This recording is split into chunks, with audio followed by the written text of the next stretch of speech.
အားလုံးပဲမင်္ဂလာပါဆရာတော်ဆရာမြတ်မင်းခန့်ပါအဲ့တော့ဒီနေ့မှာတော့ဆရာက exercise 1.1 ရဲ့ number 2b လေးကိုဆရာတော်တွားမယ်မနေ့က number 2e ပေါ့ဒီနေ့က number 2b ပေါ့နော်အဲ့တော့သူကဘာနဲ့တူလဲဆိုရင်ဆရာတို့ကနေပြီးတော့ exercise ပုဒ်စာ exercise example number 2နဲ့တူတူပဲဒါဆိုဆရာတို့ကြည့်ရအောင်သုံးသပ်အောင် solve the following equation နဲ့ပေးထားတဲ့ equation တွေကနေ solve ဆရာအမြဲတမ်းပြောတယ် solve မတိကင်းကိုရှာခိုင်းတာဒါဆိုမတိကင်းကိုရှာပေးမယ်ပြီး chat ပြန်စစ်ဆေးခိုင်းတယ် your answers မင်းရဲ့အဖြေကိုစစ်ဆေးပေးပါအောင်လို့ပဲစစ်ဆေးတယ်ဆိုတော့ဘယ်လိုမျိုးစစ်ဆေးမှလဲဆရာတဲ့အဲ့တော့သူက x square minus 4a plus 5ပေါ့ is equal to 0သူကဒီကိန်းစဉ်နဲ့ညီက 4a plus 5ဆို x square minus 4a plus 5ဆိုတဲ့ကိန်းစဉ်နဲ့ညီဒီတဲ့0နဲ့ညီတယ်လို့သူကပေးထားပြီးသားဒါဆိုဆရာတို့ရဲ့အဖြေဒီသူဒီဘက်ပေါ့နော်လမ်းဆိုင်ဘက်ချမ်းကနေရှာလို့ရတဲ့အဖြေတွေအကုန်လုံးကိုဆရာတို့ကနေပြီးတော့ပြန်အစားသွင်းတဲ့အခါမှာတဲ့0ဖြစ်ကြောင်းပြန်ပြရမှာ0ဖြစ်အောင်ပြန်တွက်ပေးရမယ်လို့ပြောတာပေါ့အဲ့လိုပြန်စစ်ဆေးခိုင်းတာဒါဆိုဆရာတို့ကြည့်ရအောင်ခါတိုင်းတိုင်းပဲဒီမှာဆရာတို့သိထားရမယ်ပုံစံ2မျိုးရှိတယ်အဲ့ဒါဘာလဲဆိုတော့ i square equal to -1 နဲ့minus n equal to plus or minus square root of n I the whole square ဆိုတဲ့ပုံစံလေးတွေကိုဆရာတို့သိထားရမယ်အဲ့တော့ဆရာတို့ကဒီပုံစံလေးတွေကနေအစားသွင်းမယ် i square တန်ဖိုးဒီ -1 ဖြစ်ကြောင်းဆရာတို့သိထားရမယ်တစ်ချက်ပေါ့နော်နှစ်ချက်အဲ့တော့ဒါဆိုဆရာတို့ကြည့်ရအောင် x square minus 4a plus 5 x square minus 4a plus 5အဲ့တော့ဆရာတို့နောက်ကိန်းနဲ့ရှေ့ကိန်းပေါ့ဆရာတို့ဒီရှေ့ကိန်းနဲ့စောင်းကိန်းခွဲတဲ့အခါမှာ9တလီ9အဲ့တော့ဆရာတို့ဒီစောင်းကိန်းခွဲလို့ရမရလေအရင်စဉ်းစားကြည့်ရအောင်ဆရာတို့ကနေပြီးတော့အဲ့တော့ h ပေါ့အဲ့တော့နောက်ကိန်းက5ဖြစ်တဲ့အတွက်9တလီ9ဒါဆိုဆရာဒီ 5h ဒီမှာက18ရမယ်ပေါ့8တလီ8ဆို18ပေါ့သူလိုချင်တာက -4h ဆရာဒီသူ့ကို minus ပေးမယ်သူ့ကို plus ပေးမယ်ပေါ့ဒါဆိုဆရာဒီ -4h ရလာပြီတဲ့ဒါဆိုအဲ့အဖြေဒီမှန်လားတဲ့လက်ရှိမှာတော့ဆရာတို့ကကြည့်လိုက်တဲ့အမြင်မှာတော့မှန်နေရပေါ့ဒါဆိုဆရာတို့ကနေပြန်မြောက်ကြည့်ရအောင်သူပေးတဲ့အဖြေလေးပြန်ရမလား8 -5 နဲ့ဆရာက8 + 1နဲ့သူရထားတဲ့နှစ်ကွင်းကိုပြန်မြောက်ကြည့်ရအောင်8နဲ့မြောက်ရင်8 square ကွာဒါဆိုဆရာတို့ကနေ8နဲ့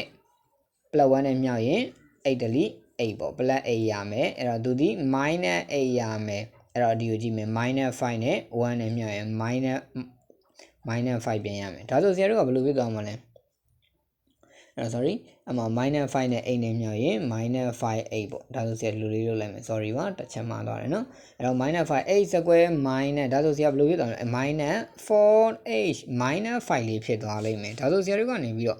-5 ဖြစ်လို့မရဘူးဆရာတို့ကသူပေးထားတာက +5 ဒါဆိုဆရာတို့ -5 ဖြစ်နေပြီဒါစာခွင့်ခွဲလို့မရဘူးလို့ပြောလို့ရတယ်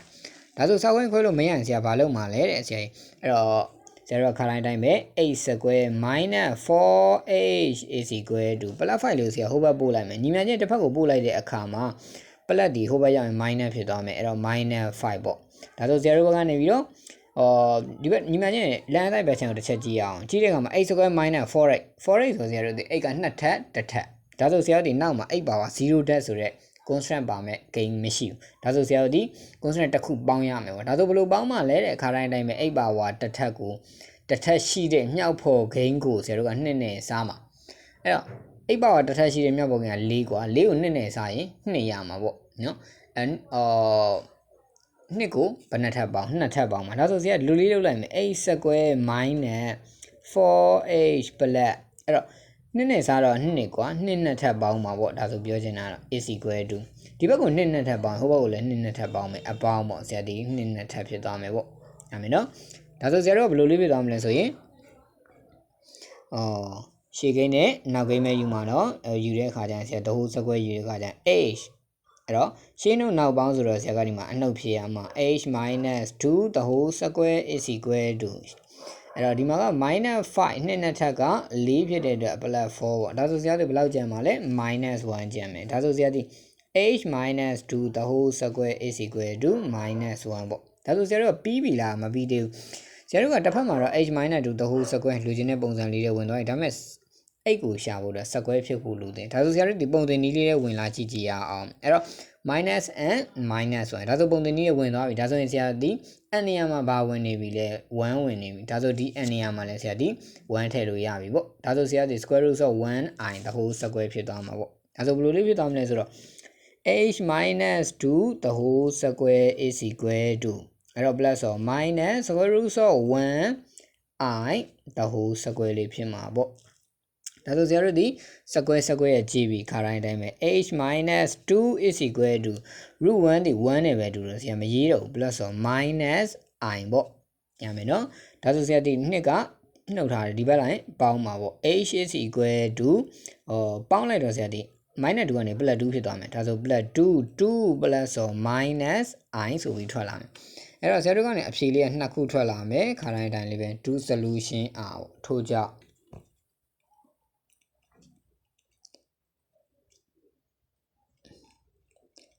do solution r h is equal to 2 plus I and h is equal to 2 minus I ဆိုပြီးအဖြေလေးထွက်လာတယ်ဒါဆိုဆရာတို့ပြီးပြီလားတဲ့မပြီးသေးဘူးဆရာတို့ကိုဘာပြန်လုပ်ခိုင်းလဲဆိုတော့ chat ယူက answer တဲ့ chat ပြန်လုပ်ခိုင်းတယ်ပြန်စစ်ဆေးခိုင်းတာပေါ့နော်ဒါဆိုဆရာတို့ဒီ chat ပြန်လုပ်မယ် check chat ပေါ့ chat လေးလုပ်ကြည့်ရအောင် chat လုပ်ကြည့်ဖို့တော့ဆရာတို့ရဲ့ပေးထားတဲ့ equation ဒီ h square minus 4h plus 5ပေါ့အဲ့ဒီ equation လေးကဆရာဒီဘာဖြစ်ကြောင်းပြန်တွက်ရမှာ0ဖြစ်ကြောင်းပြန်တွက်ပေးရမှာဒါဆိုဆရာဒီ sorry ဆရာမတစ်ချက်ကျန်သွားတယ် for h တန်ကိုဘယ်လောက်လဲဘယ်လောက်နဲ့အရင်တင်မလဲ h equal to 2 plus I လေးနဲ့အရင်သုံးကြည့်ရအောင်ဆရာဒါဆိုရင်ဆရာဒီ h square နေရာမှာဆရာဘယ်လောက်ဝင်သွားမှာလဲ2 plus I 2 plus I the whole square minus 4 into 2 plus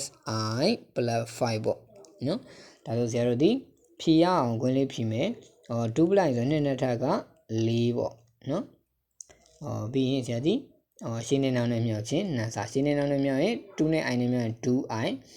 နှစ်ဆဆိုတော့ 4I ရမယ် 4I ပေါ့နောက်က I square ရမယ်ပေါ့ဒါဆိုဆရာဒီရှေ့အပေါင်းနောက်အပေါင်းဖြစ်တယ်ဒါဆိုဝင်မြောက်မယ် minus h minus 4I plus 5လေးဖြစ်သွားမှာပေါ့ဒါဆိုဆရာဒီ4က4နော်အဲ့တော့ plus 4I minus 4I GB ပေါ့ဒါဆိုဆရာမရှိတော့ဘူးဒါကဘာဖြစ်မလဲဆိုရင် minus 1 I square ဒီ minus 1ဖြစ်မှာဒါဆို minus 1နော်အဲ့တော့ minus h ပါကြမလဲ plus 5ကျန်မယ်ဒါဆိုဆရာဒီ minus 8နဲ့ minus 1နဲ့ minus 8နဲ့ဆို minus 9ကွာဒါဆိုဆရာဒီ4နဲ့5နဲ့ပေါင်းရင်9 minus 9 is equal to sorry 0ဖြစ်သွားပြီနော်ဒါဆိုဆရာဒီတစ်ချက်မှန်သွားပြီဒါဆိုတစ်ချက်ပေါ့ပြီးရင်အဲ့တော့နောက်တစ်ချက်လေးဆရာတို့ထပ်ပြီးတော့လုပ်ရအောင် h equal to 2 plus I နဲ့လုပ်ပြီးသွားရင်ဆရာတို့ဒီ h equal to 2 minus I လေးနဲ့လုပ်ကြည့်ရအောင်ဒါဆိုဆရာဒီအဲ့တော့ chat ပေါ့ခါတိုင်းတိုင်းလေးပဲเนาะအဲ့တော့ for h is equal to 2 minus I လေးနဲ့လုပ်ကြည့်ရအောင်เนาะဒါဆို h is equal to 2 minus I ဆိုသူပေးထားတဲ့ equation က h square minus 4h plus 5ပေါ့ is equal to ဒါဆိုဆရာတို့ဒီအစားသွင်းရအောင်အဲ့တော့ h square အဲ့နေရာမှာဆရာဘယ်လောက်ထည့်မှာလဲ2 minus I လေးတွင်းကြည့်ရအောင်အဲ့တော့2 minus I the whole square ပြီးရင် minus 4 into 2 minus I plus 5လေးဖြစ်သွားမှာပေါ့ဒါဆိုဆရာဒီရှေ့ကိန်းလေးဖြေရအောင်နှစ်နဲ့ထက်က4ရှင်းနေနောက်နဲ့မြောက်ချင်းနှစ်ဆဆိုတော့ 4I နောက်ကိန်းနှစ်ထပ်ဆိုတော့ I square လေးဖြစ်မယ်အနှုတ်ဆိုတော့ရှေ့အနှုတ်နောက်အပေါင်းတက်မယ်ရမယ်နော်အဲ့တော့ပြီးရင်ဝင်မြောက်မယ် minus h အနှုတ်မြောက်ရင်အပေါင်းပေါ့ plus 4I plus 5ဖြစ်သွားမှာဒါဆိုစနအတိုင်းပဲ minus 4I plus 4I ကြည်ပြီပေါ့ကြည်တော့ဆရာကဘယ်လောက်ကျန်မလဲတော့4အဲ့တော့ I square ဒီ minus 1နဲ့တူတယ်ပြီးရင် minus h plus 5ပေါ့ဒီတိုင်းလေးဖြစ်သွားမယ်ဒါဆိုဆရာတို့ဒီ4နဲ့5နဲ့ပေါင်း9အဲ့တော့ minus 9 is equal to 0ပေါ့ဒါဆိုဆရာတို့ဒီဆရာတို့လိုချင်တဲ့ chat လေးပြီးသွားပြီเนาะအဲ့တော့ဆရာတို့ဒီပုဒ်စာတွေမှာသိထားရမှာကဆရာတို့ကဒီပုဒ်စာလေးကိုသေချာလေးကြည့်မယ်เนาะအဲ့တော့ chat ပါမှာပါ chat ပါတဲ့ခါကျဒီအဆင့်လေးတွေပြန်ထည့်ပေးဖို့မမေ့နဲ့เนาะအားလုံးပဲမင်္ဂလာပါအားလုံးကိုကျေးဇူးတင်ပါတယ်